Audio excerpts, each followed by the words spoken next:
Pornography থেকে বাঁচার উপায় কি? ডাক্তার হয়ে চোখের হেফাজত করার উপায় কি?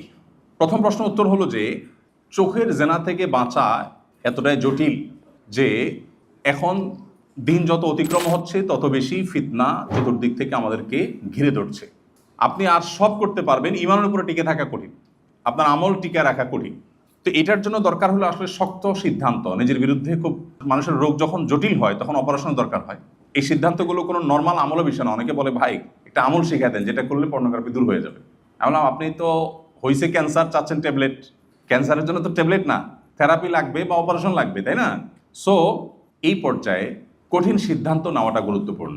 জীবনের প্রত্যেকটা পর্যায়ে এসে আমরা সবাই জানি, সবাই একমত হব, এমন এমন ইস্যু আছে যে ইস্যুগুলোতে আসলে খুব শক্ত সিদ্ধান্ত নিতে হয়।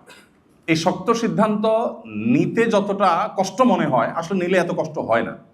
যাদের এই এডিকশন আছে তারা কোনো একটা ডিভাইসের মাধ্যমে এটা দেখেন, এই তো ডিভাইসটা চেঞ্জ করে ফেললে হয়ে গেল, একটা বাটন ফোনে চলে গেলে হয়ে গেল।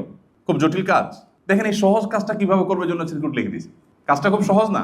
আমি স্মার্টফোনটা বিক্রি করে একটা বাটন ফোনে চলে আসলাম। হ্যাঁ, কিছু অসুবিধা হবে, বাট আমি বড় কোনো সমস্যা থেকে বাঁচার জন্য কিছু অসুবিধা তো আমি মেনেই নেব, তাই না? এবং এভাবে যদি আমি বেশি না কয়েক মাস চলতে পারি, ইনশাআল্লাহ আবার আমি কামব্যাক করলে অসুবিধা হবে না। আল্লাহ রাব্বুল আলামিন অনেক গুনাহের ক্ষেত্রে বলেছেন তোমরা গুনাহ করবে না, লা তাকতুলুন নাফস, মানুষ হত্যা করো না। দেখেন জেনা, ব্যভিচার এমন পাপ, এমন গুনাহ, আল্লাহ এ সম্পর্কে বলেছেন লা তাজনুনা বলে আল্লাহ বলেছেন লা তাকরাবুজ জিনা, তোমরা জেনার কাছেও যেও না। ইন্টারেস্টিং বিষয় না? আল্লাহ বলেন নাই যে হত্যার কাছেও যেও না, আল্লাহ বলেছেন হত্যা করো না, সাফ। কিন্তু জেনার ব্যাপারে আসছে আল্লাহ বলেছেন ওয়ালা তাকরাবুজ জিনা, তোমরা জেনার, ব্যভিচারের কাছেও যেও না। কেন আল্লাহ এভাবে বললেন? কারণ এই জিনিসটাই এমন, আল্লাহ তো সৃষ্টিকর্তা, তিনি জানেন তার সৃষ্টির দুর্বল জায়গা কোথায়। তিনি জানেন যে জেনার কাছাকাছি গেলে সে ব্যাক করতে পারবে এর সম্ভাবনা খুব কম, রিস্ক এখানে অনেক বেশি, এজন্য কাছেও যেতে নিষেধ করা হয়েছে। এখন আমরা অনেক সময় বলি না আমাদের মন পরিষ্কার, হুজুরদের মনগুলো সব ছোট, হুজুররা খুব লেম চিন্তা করে। কেন এত পর্দা রর্দা করতে হয় ভাই? মনের পর্দা বড় পর্দা, মনের পর্দা বড় পর্দা। এবং এই জায়গাটাতে বিশেষ করে আপনার বেশিরভাগ মানুষ মনে করে কেন মা বোনের মতো দেখা যায় না, পরনারী কেন এত পর্দা মেনটেন করতে হবে? ওই যে কদিন আগে না শুনছেন যে কোন একজন স্টুডেন্ট আপনাদের মতোই বাইরে যাবে, সে টাকা জমাতে গেছে ব্যাংকের বুথে, ওখানে রিসিপশনে মহিলা ছিল। বেশ ঘটনাটা সারা দেশে ব্যাপক আলোচনা জন্ম দিয়েছে, টকশোগুলোর বেশ গুরুত্বপূর্ণ টপিক হয়েছিল এটা। তো ভদ্র মহিলার কাছে টাকা জমা দিতে গেছে, ক্যাশিয়ার ছিলেন উনি। তো এই ইয়াং ছেলে যে বাইরে যাবে পড়াশোনার জন্য তাকাচ্ছিল না তার দিকে, তখন উনি ওনার হাজব্যান্ডকে বলেছেন, হাজব্যান্ড সেটা সোশ্যাল মিডিয়াতে ভাইরাল করেছেন যে এই ছেলে বিদেশে যে কি করবে, একটা মহিলার চেহারার দিকে তাকাইতে যে পারে না সে বাইরে যা করবেটা কি? বাইরে এত মহিলা, সে এখানে একটার দিকে তাকাতে পারতেছে না, ওখানে যে করবেটা কি সে?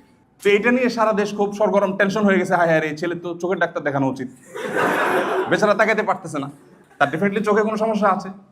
আচ্ছা, কি অদ্ভুত না, যে ভদ্রলোক লিখেছেন তার ওয়াইফের দিকে তাকায় নাই, এজন্য তিনি অপমান বোধ করেছেন। আচ্ছা, আমরা কমন সেন্স ব্যবহার করি, কোরআন এবং হাদিস আপাতত থাকুক, আমরা কমন সেন্স ব্যবহার করি। রাস্তায় কোনো নারীর সৌন্দর্য বা স্ক্রিনে কোনো নারীর সৌন্দর্য দেখার পর একজন পুরুষের মনে কি চিন্তা আসে? আল্লাহর কি অপরূপ সৃষ্টি,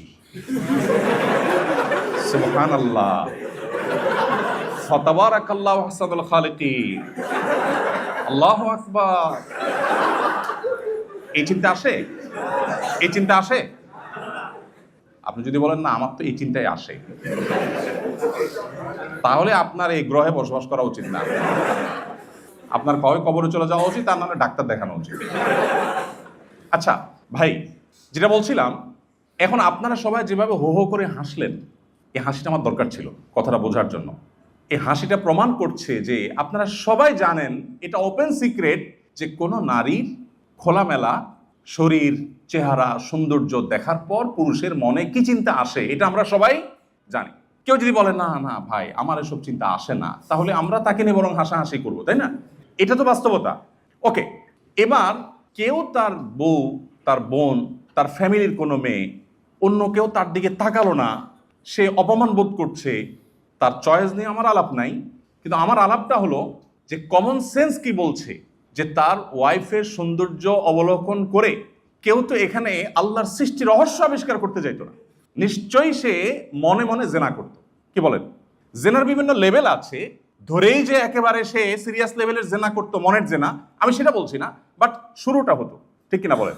তাহলে একজন, আপনি ইসলামকে এক পাশে রেখেও যদি চিন্তা করেন, একজন মিনিমাম কমন সেন্সালা মানুষ তার স্ত্রী, তার ফ্যামিলির কোনো মেয়ের সৌন্দর্য অবলোকন করে, অন্যান্য আজকাল সোশ্যাল মিডিয়া দেখেন কাপল ব্লগ আর কত কিছু বাইর হয়েছে না, বইয়ের ছবি দিয়ে দেয়, কেউ যখন লিখে দেয় কি জানি কি কি লেখে কমেন্টগুলো, সাধারণত সুন্দর কোনো মহিলার ছবি দিল, নিজের বউর ছবি দিল, ফ্রেন্ড লিস্টের লোকজন এসে কি লেখে,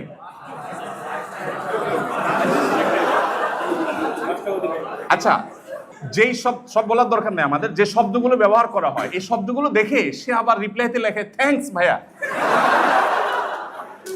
আপনি রুচির দুর্ভিক্ষটা খেয়াল করছেন?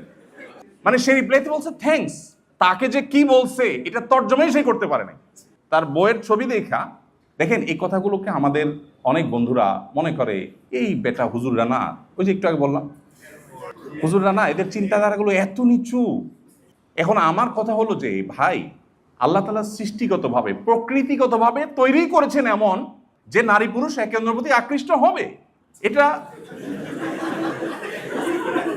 এটা তো আল্লাহ তাআলা প্রকৃতিভাবে করে রেখেছেন। এখন সেজন্যই তো এই জায়গাটাতে আল্লাহ রাব্বুল আলামিন আমাদেরকে প্রতিবন্ধকতা দিয়েছেন। আসলে আমরা মূল জায়গায় আসি। এখন আপনি আপনার পরিবারের কোনো মেয়ের ছবি দিয়ে বা তাকে আপনি খোলামেলা পোশাকে নিয়ে কোথাও গেলেন, কোনো পাবলিক প্রোগ্রামে, বিয়ে শাদিতে বা যেখানে গেলেন, আপনি নিজে এইরকম কোনো দৃশ্য অন্য কারোর দেখে আপনি কি করেন, জাস্ট আপনার নিজেরটা চিন্তা করেন, তাহলে তো উত্তর পেয়ে যান। যে আপনারটা দেখে বাকিরা কি চিন্তা করে, যেই চিন্তাগুলো তারা করে এর একটাও যদি মুখ দিয়ে তারা উচ্চারণ করত অথবা প্লে কার্ডে লিখে ধরে রাখতো, আপনি জুতা নিয়ে দৌড়াতেন। বাট আপনি জেনেও না জেনে ভান করে আছেন। আপনার কাছে মনে হচ্ছে যে আল্লাহ তাআলা বোধহয় বোঝা চাপাই দিয়েছেন। আল্লাহ যে পর্দারে বিধান দিয়ে আপনার ফ্যামিলির সেফটি, সিকিউরিটি, তাদের আত্মসম্মান, তাদের আত্মমর্যাদাকে আল্লাহ তাআলা সেভ করেছেন, আপনি সেভাবে ভাবছেনই না, আপনি এটাকে বোঝা মনে করছেন। দেখুন আজকের এই পৃথিবীর যেদিকে তাকাবেন সব দিকে আপনি একটি আহ্বান পাবেন, ভোগ করো। একমাত্র দিন পাবেন, ইসলাম পাবেন, আপনাকে বলবে স্যাক্রিফাইস করো, কন্ট্রোল করো, নিয়ন্ত্রণ করো। সিয়ামের মানেই হলো বিরত থাকা। সিয়ামের মানে কি? বিরত থাকা। পৃথিবীতে ইসলাম ছাড়া, বিশেষ করে ভোগবাদী এই পৃথিবীতে আপনি যে দিকে তাকাবেন, প্রত্যেকটা বিজ্ঞাপনী বিলবোর্ড, প্রতিটা অ্যাডভার্টাইজ, প্রতিটা বিজ্ঞাপন আপনাকে ভোগের আহ্বান করছে। এই পৃথিবীর সব কিছু আপনাকে ভোগের আহ্বান করছে, ঘুরিয়ে ফিরিয়ে ভোগটাই মুখ্য। বাট ইসলাম আপনাকে বলবে স্যাক্রিফাইস করেন, ত্যাগ করেন। স্যাক্রিফাইস এবং ত্যাগের এই মানসিকতা যখন মানুষ তৈরি করতে পারে, তখন তার মধ্যে সুখের আসল ঠিকানা তার মধ্যে চলে আসে। আর ভোগ মানুষকে এমন একটা জায়গায় নিয়ে যায়, তাকে সারা জীবন হতাশার সমুদ্রে নিয়ে যায়। বা যেভাবে মনে হয় যে ভোগ শেখাচ্ছে, বসেও ভোগ করতে উৎসুক হচ্ছে, এতে মনে হয় সে সুখের দিকে যাচ্ছে, আসলে সে আস্তে আস্তে হতাশার দিকে যাচ্ছে। এটা বোঝার জন্য পণ্ডিত হওয়ার দরকার নাই। আমরা যে মডেলটা ফলো করি, পশ্চিমা মডেল তো আমরা আমাদের দেশে ফলো করি সাধারণত, তাই না? আমাদের লাইফস্টাইলে সব কিছুতে আমরা ওদের দিকে তাকালে কিছুটা অনুভব করতে পারবো যে ওদের সুখ তো মাপার আলাদা কোনো মিটার নাই, কিন্তু বিভিন্ন রেশিও দেখলে বোঝা যায়। তো আত্মহত্যার প্রবণতা বলেন, ডিপ্রেশনের রেশিও বলেন, এগুলো যদি আপনি কম্পেয়ার করেন, আপনি দেখবেন যে আল্লাহ রাব্বুল আলামিন শুধুমাত্র তার প্রকৃত গোলামি এবং বান্দিগি, আত্মনিয়ন্ত্রণ করার প্রবণতা আছে, মানসিকতা আছে, মানুষগুলোকে আল্লাহ তাআলা শান্তি দিয়েছেন। আসলে দুনিয়াতে তো মানুষের চাহিদার শেষ নাই, কোনো আছে? কোনো শেষ নাই। তো এইটার সবচেয়ে সহজ সমাধান হলো নিজেকে নিয়ন্ত্রণ করা, সবর করা। তো পর্নোগ্রাফি থেকে বাঁচার জন্য এই যে হার্ড এবং কঠিন একটা ডিসিশন নেওয়া, এই হার্ড ডিসিশন নেওয়ার এটার কোনো বিকল্প নাই। যে আমি আসলে ওই সূত্রগুলো, ধরুন আমি নির্জনে থাকার কারণে এই সমস্যাটা হয়, তো আমি নির্জনতা পরিহার করবো, এমন কোনো রুমে যাবো যেখানে 2-4 জন থাকবে, কিছু সমস্যা হবে, বাট আমার মূল সমস্যার সমাধান হবে। ঠিক একইভাবে যে ডিভাইসটা আছে আমি চেঞ্জ করতে পারি, আমি নেট কানেকশন থেকে ডিসকানেক্টেড থাকতে পারি, আমি বিশেষ কোনো ইস্যু আছে, কারোর সাথে ব্যক্তিগত যোগাযোগ আছে, তার নাম্বারটা ডিলিট করে ফেলি, তাকে ব্লক করে ফেলি, সিমটা চেঞ্জ করে ফেলি, অনেক অপশন আছে। বাট এই অপশনগুলো দেখেন খুবই খুবই সহজ অপশন, কিন্তু আমরা না পারি না। কেউ একজন মনে হয় যে হাত পা বেঁধে রাখছে, বলে যে ভাই আমি পারি না। কেন পারেন না ভাই? মোবাইলটা ফেলে দিলে তো হয়ে যায়। আপনি যদি কোথাও ফেলতে আপনার খারাপ লাগে, আমাকে দিয়ে দেন, এটা তো জটিল কোনো ইস্যু না ভাই। তো আল্লাহ তাআলা আমাদেরকে হিম্মত দান করুন, সাহসিকতা আল্লাহ তাআলা দান করুন। স্থায়ী সমাধান হলো বিয়ে শাদী, বিয়ে করে ফেলা। তো বিয়ে নিয়ে এত প্রশ্ন আপনাদের, আমি এক নজর দেখলাম, সুবহানাল্লাহ। মানে লিটন ভাই হাতে কতগুলা দিছি, রিপিটেড প্রশ্ন, বিয়ে বিয়ে বিয়ে। আপনাদের আর্তনাদ, আপনাদের এই আর্তচিৎকার দেখেন। ইসলাম শুধুমাত্র আপনাদের এই এই যে প্রকৃতিগত নেচারাল আপনাদের যে ডিমান্ড, এটিকে একমাত্র ইসলাম রেসপেক্ট করে। আপনি ইসলামের বাইরে আজকের এই প্রচলিত সমাজের কাছে যান, বলবেন নো, খবরদার, বয়স হয়েছে কত বেটা, তুমি আগে নিজের পায়ে দাঁড়াও, এখন যে দাঁড়াচ্ছ এগুলো তোমার পাও, তোমার না, সো নিজের পায়ে দাঁড়াও। আপনি দেখবেন কই না, আমার পা তো আমারই আছে, কিন্তু সমাজ বলতেছে না না, নিজের পায়ে দাঁড়াও। আমি আমার গল্প সবসময় বলি, এর আগেও এখানে একটা প্রোগ্রামে বলছিলাম ভাইদেরকে, আমি বিয়ে করেছি তখন আমার বেতন 2800 টাকা।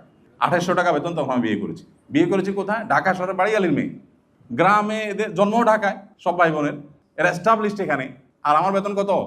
2800 টাকা। তো আমি তো সাহস করছি, আলহামদুলিল্লাহ। যাই হোক, সে গল্প অন্যদিন বলা যাবে। খোলাসা কথা হলো, পর্নোগ্রাফি থেকে বাঁচার জন্য আর্লি বিয়ে করা এবং নির্জনতা দূর করা, এবং আপনার যে ডিভাইসগুলো বা যে আপনার ইস্যুগুলো আমাকে এইদিকে নিয়ে যায়, সেগুলো থেকে সম্পর্ক ছিন্ন করার জন্য কিছু শক্ত সিদ্ধান্ত নেওয়া, এগুলো ছাড়া আসলে এখান থেকে বাঁচা খুবই কঠিন। আস-সুন্নাহ ফাউন্ডেশন, উম্মার স্বার্থে সুন্নাহর সাথে।